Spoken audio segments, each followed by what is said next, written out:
Hey guys, you Shake Shack, and today I wanted to talk about a little side note. This gameplay you guys see, I'm pretty new to Marvel, so you're gonna need to give me a little bit of time to get used to, get my bearings, figure out my characters. I've been grinding at this game, want to get good at it, and yeah, so let's finally get into the main purpose of this commentary.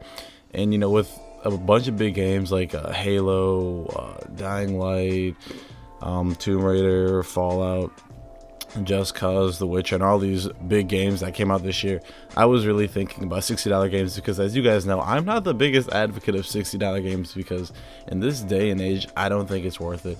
Now, Phil Tillerson, aka Icy Rhythms, he made a video about $60 games, and I basically said that $60 online only games are not worth it because eventually that community will burn out, which I understand, but some people just have love for the game. They'll just keep on returning, so you can kind of counter that point, but it's also relative at the end of the day, that point that he was making. That's not really calling him out, but I really wanted to talk about a $60 game, and I think what it entails and what we deserve out of a $60 game. Now, let's take a brand new game like Rainbow Six Siege. Siege is this tactical multiplayer hostage rescue or hostage protection type of game, which is broken down into classes. It's first-person shooter and by Ubisoft. So when we first look at this game, we have to realize that it's a Ubisoft game, but it's not made by the Ubisoft staff. So we can kind of assume that Ubisoft will have like little things to deal with it, like microtransactions. But I've been doing some research on the game, and it looks like they're going to be giving us free DLC. Now, overall, the game is working, so that's a check in my book. Second, does the game have enough content to be a $60 game? Now, a $60 game at launch in this day and age should probably have, like, let's take a first-person shooter for example. It should probably have like 20 guns, just for variety. But at the end of the day, like I always say in my commentaries, people always flock towards the best guns. So yeah, like 20 guns, like 15 between 10 and 15 maps, which is terrible because back in the day you would get like 20 or 30 maps. And you would expect the game to maybe have a day one patch because that's a new norm. But also, I know in the past I've bitched about patches and stuff in games not being as polished as they once were. But also, I didn't really understand, but now I do, that games nowadays, obviously, they take more to develop, and there's more leeway for mistakes, and there's a bigger margin of error than there were back in the day. So I guess that's kind of a fail-safe reason you can use to excuse why games are more buggy nowadays. But I don't know, when I just think about $60 games, I don't think about season passes that I will have to potentially buy in the future. I don't think that I should have to worry about who is texting me. I don't think I'll have to worry about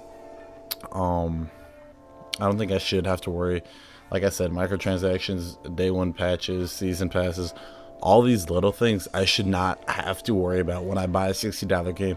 Like, if you guys noticed, I do not have like brand new games up on my channel. I don't have a bunch of benchmarks showcasing games. I don't cover brand new games. I don't cover reviews. I like talking about games in the industry and kind of these new trends, like how games seem to be going more and more open world, which sounds like a good video topic, so expect that.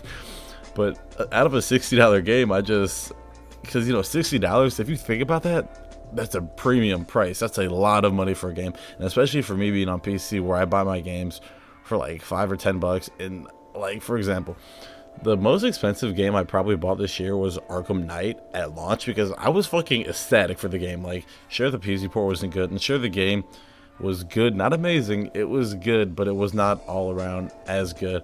And I don't know if it doesn't have as much content as Arkham City had, but I don't know. It's just kind of everybody's norms and their expectations of a $60 game. For me, I know my expectations are very high in a day and age like this, where I expect games to maybe have a day one patch. I expect them to have season passes, but at the end of the day, and the point I'm trying to really make in this commentary is, I expect my games to have content to them. I should not have to put down $60 for the game, another $60 for season pass, or 50, like over $100 for a full version of a game. Like, that's a lot of money. That's a third of what you can buy like an Xbox One or a PS4 for, or like 1/3 and a half or so. I don't know.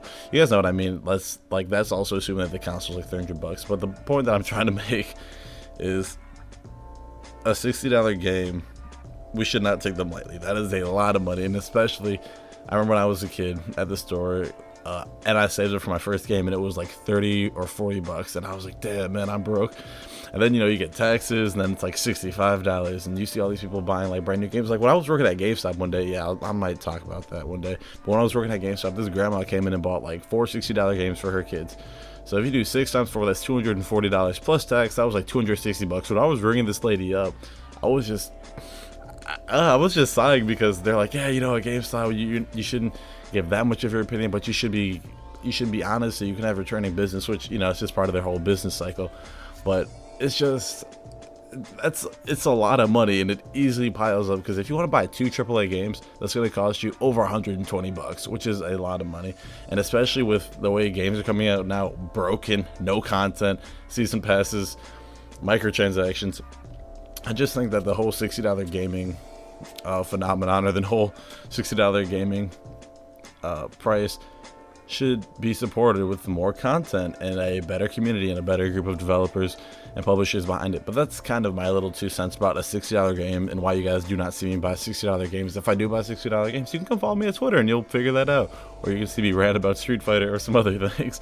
But I'm usually always relevant on the topic of gaming. Anyways, that's about all I got for you guys. You should check it out today. Tell me what you guys think about it. Expect my open world videos sometime after this, and be sure to follow me on Twitch, because I should start streaming again. I will be working on getting better internet, and yeah, I guess that's about it. I hope you all enjoyed your Thanksgiving. Have a good one.